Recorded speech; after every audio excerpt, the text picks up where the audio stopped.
দ্রুত নগরায়নের ভিড়ে আমরা ভবনের সংখ্যায় বেড়েছে ঠিকই, কিন্তু দেখা যাচ্ছে নিরাপত্তায় নয়। ভূমিকম্প প্রবণ বাংলাদেশে এখনও বিপুল সংখ্যক স্থাপনা ঝুঁকির মুখে, এবং টেকসই ও ভূমিকম্পের সহনীয়তার সাথে আমরা আসলে কতটা আছি সেই বিষয়গুলো নিয়ে আজ আলোচনা করব। আজকে দেখা যাচ্ছে টেকসই ও ভূমিকম্প সহনীয় নির্মাণ তাই সময়ের দাবি হয়ে দাঁড়িয়েছে।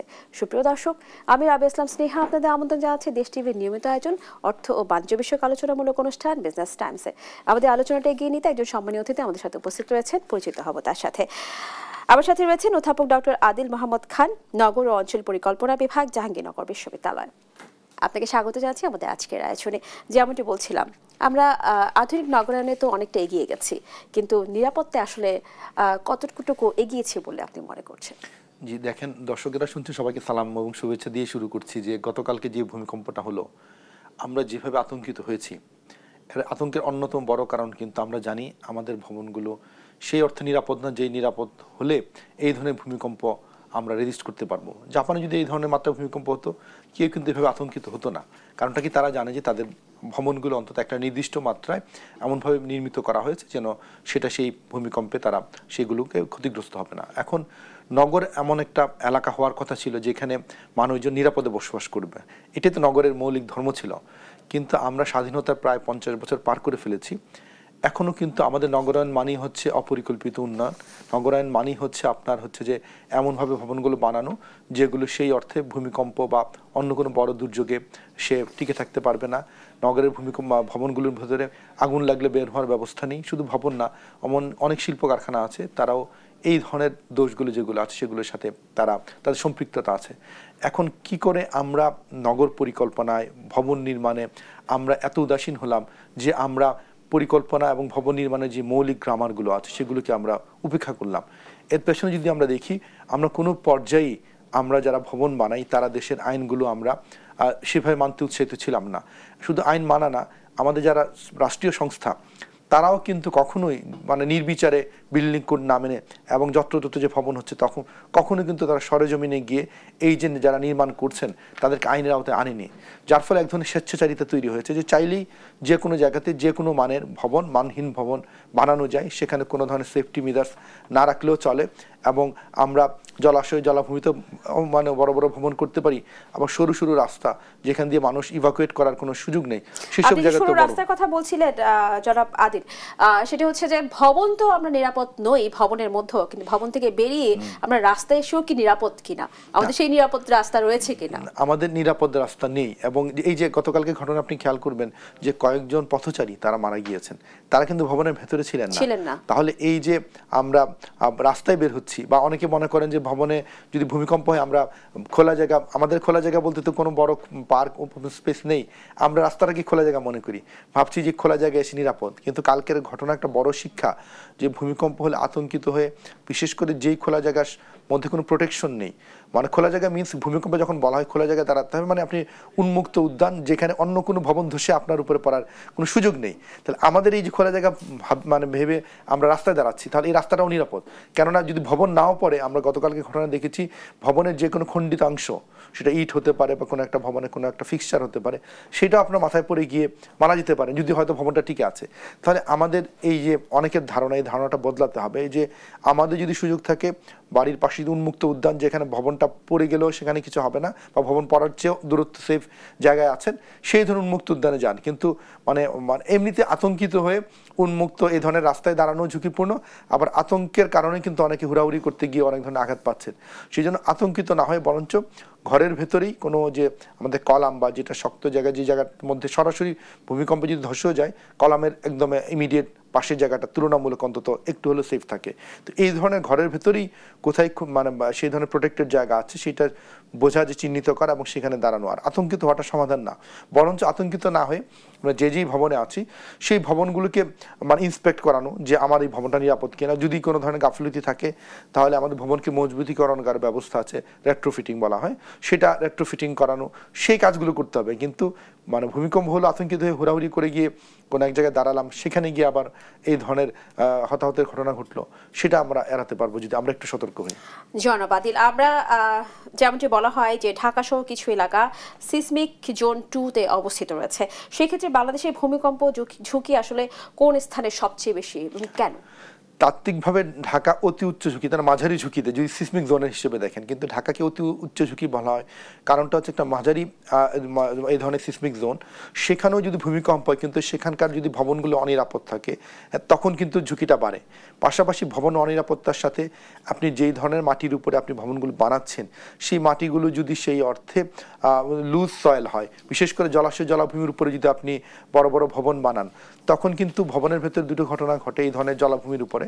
তখন কিন্তু আপনার হচ্ছে যে লিকুইফেকশন হয়, যে জলাভূমির উপরে যে ভবনগুলো বানানো হয়েছে সেগুলো ভূমিকম্পের সময় সে তরল ভূমির আচরণ করে, সেগুলো ধসে পড়তে পারে। অথবা এমপ্লিফিকেশন হয়, এই নরম মাটির উপরে ভূমিকম্পের যে মাত্রা, সেই মাত্রার চেয়েও সেই ভবনগুলো পার্টিকুলার সেই ভবনগুলো আরও বেশি মাত্রার ভূমিকম্পের মতো প্রভাব অনুভব করবে। তাহলে এই যে আমরা ভবন নির্মাণে গাফিলতি, আবার হচ্ছে যে আমাদের প্ল্যানিংয়ের ক্ষেত্রে আমাদের যে প্ল্যানিংটাকে ফলো না করার কারণে আমরা অনিরাপদ জায়গায় ভবন নির্মাণের কারণে কিন্তু মাঝারি জোনের আমাদের ঢাকা হলেও সেটা নিরাপত্তা ঝুঁকি বেশি। আবার অতি ঘন এলাকা, ঢাকা তো অতি উচ্চ, বিশ্বের মধ্যে সবচেয়ে জনঘনত্ব আছে ঢাকাতে। আবার ঢাকার যেহেতু মানুষের অ্যাফোর্ডেবিলিটি কম, অধিকাংশ ভবনগুলোই কিন্তু সেই অর্থে ইঞ্জিনিয়ার ভবন না। তাহলে সেই কারণে কিন্তু আমাদের ভবনের ঝুঁকিগুলো বেড়েছে। আপনি যদি খেয়াল করেন ঢাকার প্রচুর ইনফর্মাল সেটেলমেন্ট আছে, সেমি ফর্মাল সেটেলমেন্ট আছে, যেগুলো সেমি পাকা কাঁচা বাড়ি বা ইটের গাঁথনি দিয়ে বানানো, সেগুলো কোনো বিম কলাম নেই। এই ধরনের ভবনগুলো কিন্তু মাঝারি বা বড় মাত্রার ভূমিকম্পে সবচেয়ে বেশি ক্ষতিগ্রস্ত হতে পারে। বিশেষ করে যদি স্থায়িত্বটা একটু বেশি হতো গতকালকের ভূমিকম্পে, তাহলে কিন্তু আমাদের হতাহতের ঘটনা অনেক বাড়তে পারতো। সেই জন্য আমাদের মানে ঝুঁকির মানে পরিমাণটা মাঝারি না, আসলে অনেক বেশি ঝুঁকিটা। জনাব আদিল, প্রকৃতপক্ষে মানে যদি আমি শতভাগ চিন্তা করি, তাহলে কি ভূমিকম্প সহনীয় নির্মাণ কি আমাদের দেশে রয়েছে? অবশ্যই ভূমিকম্প সহনীয় নির্মাণ আছে। এখন নির্মাণের ক্ষেত্রে দুটো বিষয়, একটা হচ্ছে ভূমিকম্প সহনীয় নির্মাণ করতে গেলে আপনার ব্যয়টা বাড়াতে হয়, কিন্তু সেই ব্যয়টা কিন্তু অনেক না। আপনি যে একটা প্রথাগত ট্রেডিশনাল বিল্ডিং বানানোর সাথে যদি আপনি 10 to 15% যদি আপনি কস্ট অ্যাড করেন, তাহলে কিন্তু সেই ভবনটাকে ভূমিকম্প সহনীয় বানানো যেতে পারে। তাহলে আপনাকে মানে রাইট প্রকৌশলী, রাইট স্থপতি, তাদের সাথে দ্বারস্থ হতে হবে। আবার ভবনটা ঠিকমতো বানাচ্ছেন কিনা সঠিক জায়গাতে আপনার প্ল্যানিং পারমিটটা নিতে হবে পরিকল্পনাবিদদের মাধ্যমে, স্থানীয় কর্তৃপক্ষ, রাজুক, সিটি কর্পোরেশনের কাছ থেকে। তাহলে যদি আপনি সঠিক জায়গায় সঠিক ভবনটা বানান এবং আপনি যদি আপনার যে আপোষ না করেন যে না আমার ভবন বানাতে যেহেতু খরচ হচ্ছে তার সাথে অল্প একটু খরচ আমরা যদি বাড়াই, তাহলে আমাদের নিরাপদ ভবন আমরা এটা তৈরি করতে পারবো। এবং সেই ভবনটা তো অধিকাংশ ক্ষেত্রেই বাণিজ্যিক স্থাপনা হোক অথবা আবাসিক স্থাপনা হোক, যিনি বাড়ির মালিক, যিনি একটা বড় ভবন বানাচ্ছেন 5, 6, 10 তলা ভবন, কিন্তু সেখান থেকে প্রফিট করছেন। তাহলে জনগণ যারা আছেন তাদের নিরাপত্তা দেওয়ার জন্য কিন্তু বাংলাদেশের বিল্ডিং কোড আছে, ইমারত বিধিমালা আছে। আপনি দেশের আইনে এবং নিজের বিবেকের কাছেও কিন্তু আপনি দায়বদ্ধ। তাহলে দায়বদ্ধতার জায়গা থেকে আপনি অনিরাপদ ভবন বানানোর সুযোগ নেই, বরঞ্চ আপনাকে সঠিক যারা প্রকৌশলী আছেন তাদের সাথে দ্বারস্থ হওয়া এবং নিরাপদ ভবন বানানোর জন্য আমাদের সেই আকাঙ্ক্ষাটা থাকা দরকার, বা রাষ্ট্রে এটা এনফোর্স করা দরকার। এই দুটো যদি সমন্বয় হয়, তাহলে আমরা আমাদের বর্তমানে আমরা যেভাবে ভবন বানাই তার সাথে আমাদের যদি এই আগ্রহের সাথে আমরা যদি অল্প কিছু অর্থ ব্যয় করি, তাহলে আমাদের সঠিকভাবে সঠিক জায়গায় ভালো একটা ভবন বানানো সম্ভব। আপনি যদির কথা বলছিলেন, যদি একটা বিষয়, কিন্তু দেখা যাচ্ছে বেশিরভাগই তো, আমি আবাসিক ভবনের কথা যদি বলি, তারা নীতি নির্ধারণের বাইরে গিয়ে কিন্তু এই আবাসিক ভবনগুলো তৈরি করছেন বিভিন্ন ভবনের মালিকরা। তো সেই ক্ষেত্রে এই যে তারা যে নিয়মের বাইরে গিয়ে কাজ করছেন, এর দায়টা আসলে কার? আসলে রাষ্ট্র নামক যে একটা মানে কাঠামো তৈরি হয়েছে, এইটাই কিন্তু মানুষকে শৃঙ্খলাবদ্ধ করার জন্য। এখানে চাইলে আপনি ইচ্ছে মতো যেমন ইচ্ছে তেমন ভবন বানাতে পারবেন না। আপনি যদি ভবন তৈরি করেন রাষ্ট্রের আইনের মধ্যে হতে হবে। রাষ্ট্রের আইনের মধ্যে কিন্তু পেনাল্টি আছে, যদি আপনি নির্দিষ্ট আইনে না বানান আপনাকে কিন্তু ভবনটার মানে ভেঙে ফেলতে পারে রাষ্ট্র, পাশাপাশি আপনাকে জরিমানা করতে পারে, কারাদণ্ড দিতে পারে। দুর্ভাগ্যজনক বিষয় হচ্ছে যে বাংলাদেশে যে যারা এই ধরনের দুর্বল মানের ভবন বানাচ্ছেন তাদের বিরুদ্ধে আইনের প্রয়োগটা নাই। মানে ক্ষেত্র বিশেষে অল্প কিছু জরিমানা হয়, কিন্তু আপনি একটা ভবন বানিয়ে কোটি কোটি টাকার আপনি মুনাফা করছেন, সেখানে জরিমানার পরিমাণ যদি 50,000, 1 লক্ষ টাকা হয়, মানুষ কিন্তু সতর্ক হয় না।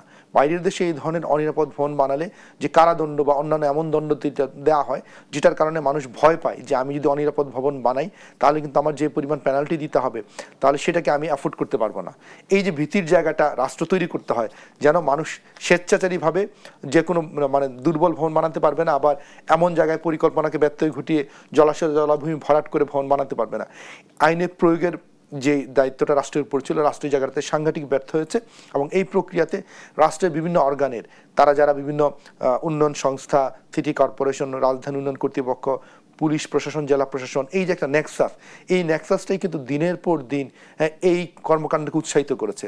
তাহলে যার ফলে মানুষ ভয় পায় না, আর রাষ্ট্র তার যে আইনের যে দণ্ডটা তার স্টিকটা মানে প্রয়োগ করছে না। এই কারণেই কিন্তু আমরা এত ঝুঁকির ভেতরে আছি। পৃথিবীর যতগুলো দেশ তারা নিরাপদ নির্মাণ করেছে তারা সবাই কিন্তু আইনের মাধ্যমে এবং আইনের প্রয়োগের মাধ্যমে করেছে। আমাদের দেশে দুর্ভাগ্যজনক আইন আছে, প্রয়োগ নাই।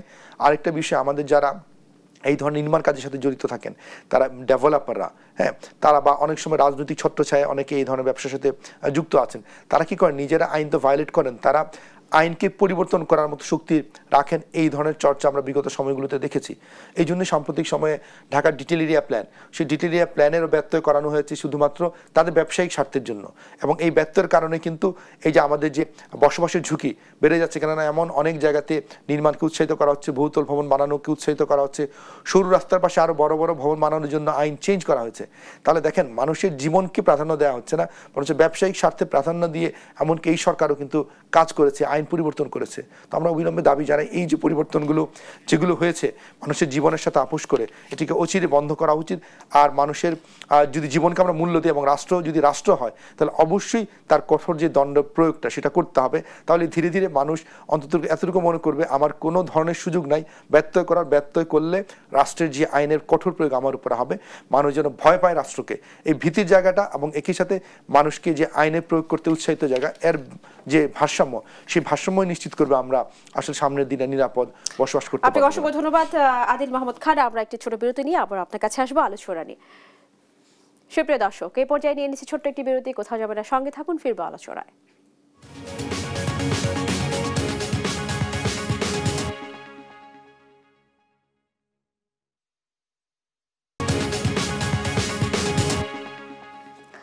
প্রিয় দর্শক, আবার আমন্ত্রণ জানাচ্ছি দেশ টিভির নিয়মিত আয়োজন বিজনেস টাইমস। আমাদের আজকে আলোচনার বিষয় ভূমিকম্প সহনীয় নির্মাণ, এবং আলোচনাটি এগিয়ে নিতে আমাদের সাথে রয়েছে অধ্যাপক ডক্টর আদিল মাহমুদ খান। আমরা ফিরবো আমাদের আলোচনায়। যেমনটি আমরা একটু আগে আলোচনা করছিলাম, আপনি বলছিলেন যে ভবন নির্মাণাধীন অনেক নিয়ম নীতির কথা বলছিলেন। সেক্ষেত্রে বিএনবিসি 2020 এর সিসমিক লোড বিবেচনা করে ভবন নকশা বাধ্যতামূলক করা হয়েছিল। এই অনুযায়ী কি বাস্তবে কি আসলে পূর্ণ মাত্রায় প্রয়োগ করা হচ্ছে?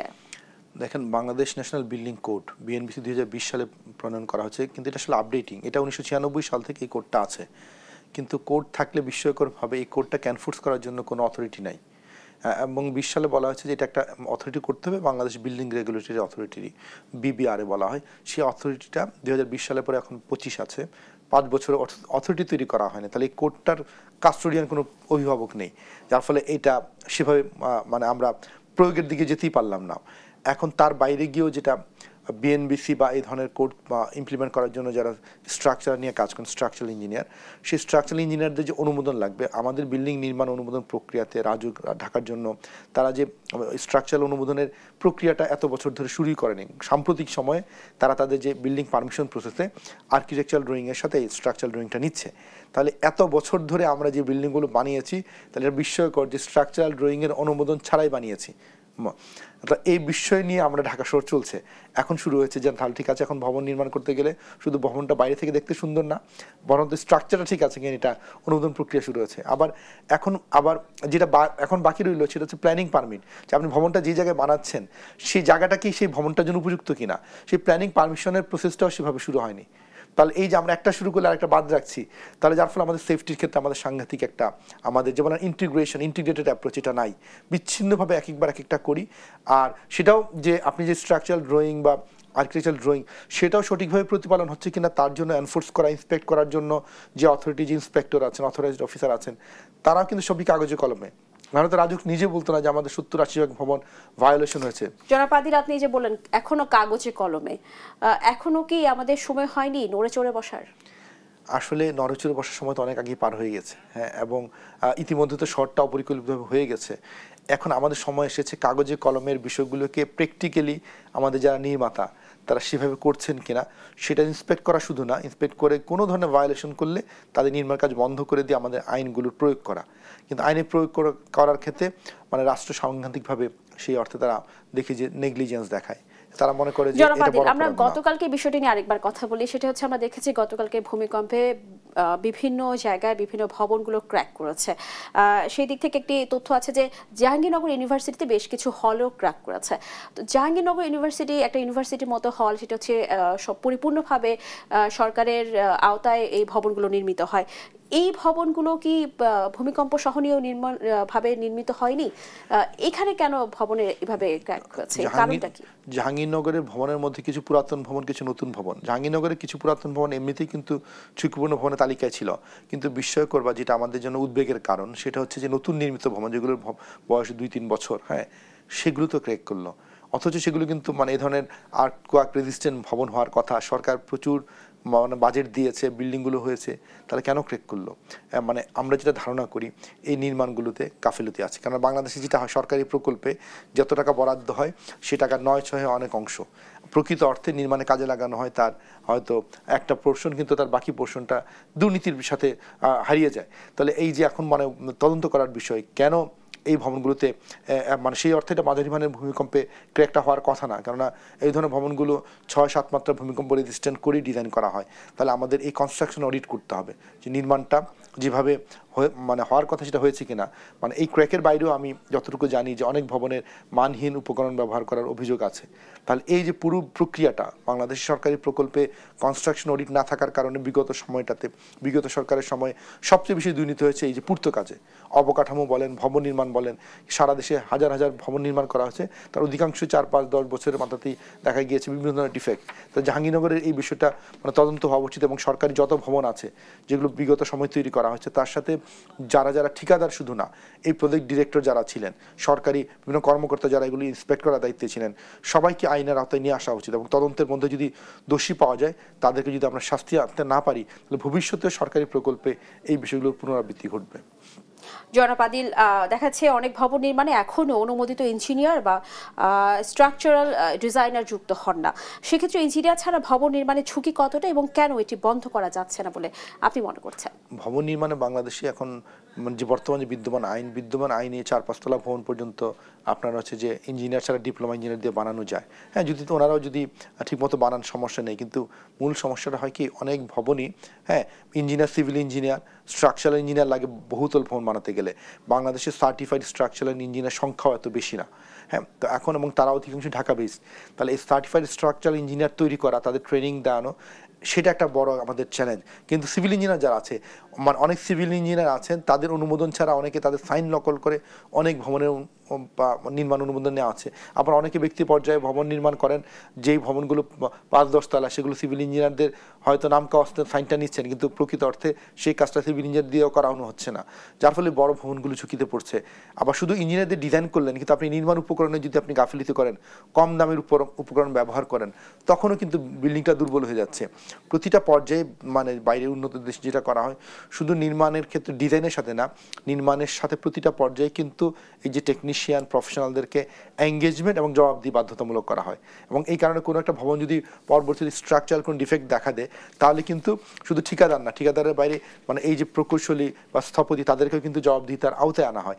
জবাবদিহিতে না থাকার কারণেই কিন্তু মানে ইঞ্জিনিয়ার যারা আছেন বা স্থপতি যারা আছেন তারা সব পর্যায়ে সবসময় যে তদারকির সাথে সম্পৃক্ত থাকেন না।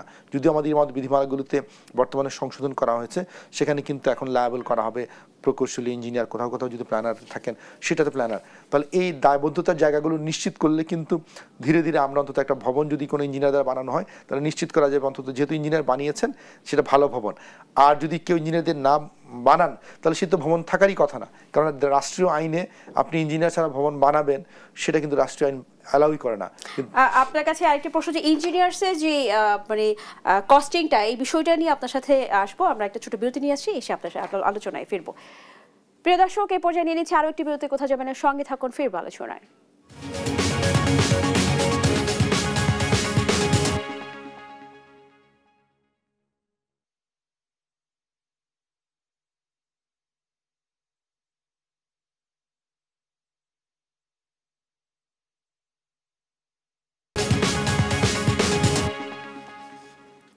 প্রিয় দর্শক, আবার আমন্ত্রণ জানাচ্ছি দেশ টিভি নিয়মিত আয়োজন বিজনেস টাইমস। আমরা আমাদের আলোচনায় ফিরবো। আমাদের আজকে আলোচনার বিষয় ভূমিকম্প সহনীয় নির্মাণ।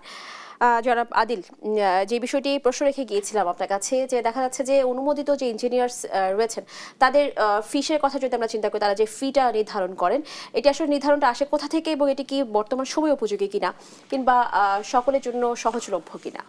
দেখেন, একটা ভবন বানাতে গেলে যদি আপনি স্ট্রাকচারাল ইঞ্জিনিয়ার, সিভিল ইঞ্জিনিয়ার বা আর্কিটেক্টকে এঙ্গেজ করতে যান, সেটা তো ব্যয় সাপেক্ষ হয়ই। হ্যাঁ, এখন বাংলাদেশের বাস্তবতায় অনেক ক্ষেত্রে মানুষ এই কারণে তাদের কাছে শরণাপন্ন হয় না যে এই ফিটা তাদের কাছে অনেক বোঝা মনে হয়। এটা দুইটা পার্সপেক্টিভ। একটা হচ্ছে যদি আপনি এই ফিটা অ্যাভয়েড করেন তাহলে আপনার ঝুঁকিটা বাড়বে। এখন তাহলে অ্যাভয়েড করা আসলে অপশন না, বা রাষ্ট্রের যে বিএনবিসি বা ইমারত বিধিমালা সেটা অ্যালাউ করে না, বিশেষ করে উঁচু ভবন বা বড় ভবনের ক্ষেত্রে। তাহলে তাদের কাছে যাওয়া কিন্তু ফিটাকে সহজলভ্য করার ব্যাপারে কিন্তু আমাদের একটা কাজ করা দরকার আছে। অনেক ক্ষেত্রেই এমন অনেক ফি চেয়ে থাকেন ইঞ্জিনিয়ার, আর্কিটেক্টরা, যেটা সাধারণ মানুষ সেটা অ্যাফোর্ড করতে পারবেন নাম বলে মনে করেন, এবং সেই কারণে তারা যাচ্ছেন না। বরঞ্চ রাষ্ট্র যদি একটা নির্দিষ্ট এই ধরনের ফির একটা সীমা বেঁধে দিত এবং সেই সীমার মধ্যে যদি যেটা অ্যাফোর্ডেবল হতো, তাহলে কিন্তু মানুষ উৎসাহিত হতেন যে না, আমি ভবনটাকে নিরাপদ করি, তাদের অ্যাডভাইসটা নেই, পেশাজীবীদের অ্যাডভাইস নিলে ভবনটা নিরাপদ হলো, সুন্দর হলো এবং বিপদ থেকে ঝুঁকিমুক্ত হলো। তো এই জন্য আমাদের রাষ্ট্রের কিছু করণীয় আছে, নীতিমালা ঠিক করার বিষয় আছে, যেন স্বেচ্ছাচারীভাবে কোনো ধরনের পেশাজীবীরাই যেন এই ধরনের ফি তাদের ফিটা নিজেরাই নির্ধারণ করেন। জি, এটা তারা নিজেরাই নির্ধারণ করেন, এবং যার ফলে দেখা যায় যে অনেক ক্ষেত্রেই অনেক টাকা এখানে লাগে। তো এখন একটা তো টাকা লাগবেই, কিন্তু তার চেয়ে বেশি সেটা সীমার ভেতরে আছে কিনা, মানুষের সামর্থ্যের ভেতরে আছে কিনা। বিশেষ করে আমাদের যারা মধ্যবিত্তরা যদি এই ধরনের কাজে থাকেন, তাদের তো উচ্চবিত্তের মতো সেই সামর্থ্য নাই যে একটা বড় আকারে ফিস দিবেন। হ্যাঁ, এমনকি আমরা দেখেছি আর্কিটেকচারাল ফি, সেটাও দেখা যায় যে ভবনের আয়তনের সাথে মিল রেখে করা হয়, কিন্তু সবসময় তো সেটা আয়তনের সাথে ম্যাটার করে না। তার সাথে এটাকে কীভাবে যৌক্তিক পর্যায়ে লিমিটের মধ্যে নিয়ে আসা যায় সেটা আমাদের চিন্তা করা উচিত। না হলে জনগণ অনেক ক্ষেত্রে দেখা যাবে যে এটাকে অ্যাভয়েড করার চেষ্টা করবে, যেটা আমাদের ভবনের ঝুঁকি বাড়িয়ে দিবে। জনাব আদিল, সিমেন্টের মান, রডের গ্রেড, কনক্রিট মিক্স, কাঠামোগত সুরক্ষা অত্যন্ত গুরুত্বপূর্ণ। নির্মাণ উপকরণের মান যাচাইয়ের কার্যকর মনিটরিং কতটা হচ্ছে বলে আপনি মনে করছেন? নির্মাণ উপকরণের যে মানটা খুবই গুরুত্বপূর্ণ। বিশেষ করে আমরা অনেক ক্ষেত্রে দেখেছি, এটা কি সঠিকভাবে মনিটরিং হচ্ছে না? বাংলাদেশে যেটা একটু আগেও বলেছি, কোনো ধরনের মনিটরিং এর কোনো ব্যবস্থাই নেই। নির্মাণ উপকরণ যে আপনি মনিটরিং করবেন, সাম্প্রতিক সময়ে রাজুক জাইকার মাধ্যমে কিছু প্রজেক্ট নিয়েছে, যে প্রজেক্টের মাধ্যমে এই কাজগুলো শুরু করা যায় কিনা এটা চিন্তা করছে, কিন্তু এখন পর্যন্ত এটা এখন পর্যন্ত আমরা ইমপ্লিমেন্ট করিনি। এখন আমরা চিন্তার পর্যায়ে আছি, কিন্তু পুরো শর্ত হয়ে গেছে। তাহলে কত ধরনের মানহীন ভবন যে আমাদের এই শহরে আছে, যেটা হয়তো কাগজে কলমে আপনি দেখছেন যে আর্কিটেকচারাল সাউন্ড, স্ট্রাকচারাল ডিজাইনও ভালো, কিন্তু দুর্বল মানের কারণেই, উপকরণের মানের কারণে রড সিমেন্টের ক্ষেত্রে আপনি যথোপযুক্ত পরিমাণে বা যথোপযুক্ত মানে দেন নাই বিধায়ী কিন্তু এই ধরনের ঘটনা ঘটছে। আরেকটা বিষয়, শুধু যে রড সিমেন্ট না, অনেক ক্ষেত্রে আমাদের দেখা যায় যে ওয়্যারিংয়ের ক্ষেত্রে গ্যাস, ইলেকট্রিসিটির লাইন, সেগুলো দুর্বল উপকরণ, সেখান থেকে কিন্তু অগ্নিকাণ্ডের ঘটনা ঘটছে, বা ভূমিকম্পে কিন্তু সেখান থেকে আগুন লেগে যাওয়ার ঘটনা ঘটতে পারে। তাহলে আপনাকে কম্পোজিটলি চিন্তা করতে হবে, রড সিমেন্ট থেকে শুরু করে আপনার যাবতীয় যত ধরনের ওয়্যারিং করছেন, হ্যাঁ, আপনার ইভেন কি সুয়েজ লাইনের সাথে যে কানেকশন, সব কিছু মিলিয়ে কিন্তু নিরাপত্তার একটা ইউনিভার্সাল ধারণা আছে। কিন্তু আমরা অনেক সময় মনে করি শুধু ভবন, আবার ভবন ভাবলে ভবন থেকে যদি আপনি ভবনটার টিকে থাকলো, আপনাকে বের হতে হচ্ছে, আপনার যদি সামনে প্রশস্ত রাস্তা না থাকে তাহলে আপনি সেখানে গিয়ে আটকে যাবেন। তাহলে ভবন, রাস্তা, আবার এলাকা ভিত্তিক যে ওপেন স্পেস থাকার কথা, সব কিছু মিলিয়ে চিন্তা করার কথা। আমাদের যেটা এখনো দুর্বলতা, একটা কম্পোনেন্ট নিয়ে ভাবলে অন্য অনেক কম্পোনেন্ট নিয়ে আমরা আলোচনাই করি না। তাহলে নগর পরিকল্পনা, ভবন নির্মাণ, আমাদের নিরাপত্তা, এই হোলিস্টিক্যালি ভাবা দরকার। তার সাথে আবাসন, আমাদের যেখানে আপনি হয়তো ভবনে নিরাপদ, কিন্তু আপনি যে কর্ম প্লেসে গেলেন, ওয়ার্ক প্লেসে গিয়ে আপনি দেখলেন সেই ভবনটা অনিরাপদ, তাহলে তো হবে না। এমনকি আমাদের অনেক হাসপাতাল আছে, সেই হাসপাতালগুলো স্ট্রাকচারালি সেফ না। তাহলে আমরা যে মানুষকে ভূমিকম্পের পরে দুর্গত মানুষকে নিয়ে যাব, সেই হাসপাতালে গিয়ে দেখলাম ডেমোলিশ হয়ে গেছে। জনাব আদিল, ভূমিকম্প সহনীয় নকশা বাড়াতে নির্মাণ খরচ 5 থেকে 10% পর্যন্ত বাড়তে পারে। সেই ক্ষেত্রে কি সরকার নাগরিকদের জন্য ভর্তুকি বা ঋণ সহায়তা বা ট্যাক্স ছাড় বিবেচনা করতে পারে বলে আপনি মনে করেন? অবশ্যই, যখন আগ্রহ বাড়াতে অবশ্যই গৃহঋণ তো আছেই। গৃহঋণের সাথে যদি এই ধরনের কোনো কিছু যুক্ত করা যায়, যে যদি ভূমিকম্প সহনীয় বাড়ি বানাতে গেলে আরেকটু ঋণের পরিমাণ ছাড় বা তার ট্যাক্স রিবেট দেওয়া যায়, এটা তো আসলে একটা ভালো আইডিয়া।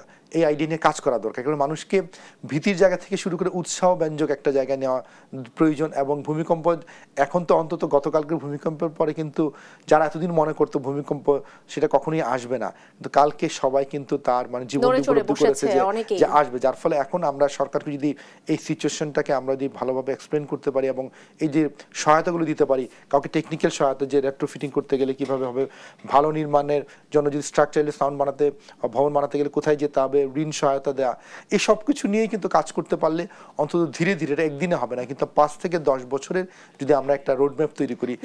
আপনি একটু আগে একটি কথা বলেছিলেন যে অপরিকল্পিত ঢাকা শহর, কিন্তু ঢাকা শহর তো নির্মিত হয়ে গেছে।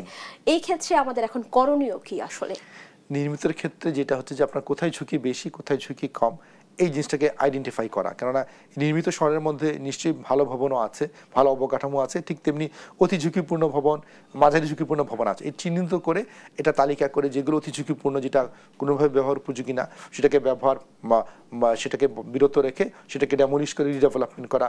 আবার যেগুলো মাঝারি ঝুঁকিপূর্ণ আছে তার স্ট্রাকচার সেফটি বাড়ানোর জন্য আমাদের রেট্রোফিটিং থেকে শুরু করে অন্যান্য সহায়ক বিষয়গুলো আমরা তৈরি করতে পারি। এবং সর্বোপরি আমাদের নীতি নির্ধারণের বা নীতি নির্ধারকদের কিছু পরিবর্তন অবশ্যই বলে আমরা মনে করছি। আপনাকে অসংখ্য ধন্যবাদ অধ্যাপক ডক্টর আদিল মোহাম্মদ খান। আমরা আমাদের আজকের আলোচনা এই পর্যন্তই শেষ করব। আপনাকে অসংখ্য ধন্যবাদ জানাচ্ছি আমাদের আজকের আয়োজনে আসার জন্য। ধন্যবাদ জানিয়ে শেষ করছি আমাদের আয়োজন। সুপ্রিয় দর্শক, আমাদের আজকের আয়োজন এবং আলোচনা এই পর্যন্তই। দেখা হবে পরবর্তী পর্বে, থাকবো নতুন কোনো বিষয় এবং আলোচনা নিয়ে। সেই পর্যন্ত ভালো থাকুন, সুস্থ থাকুন, দেশ টিভির সাথে থাকুন।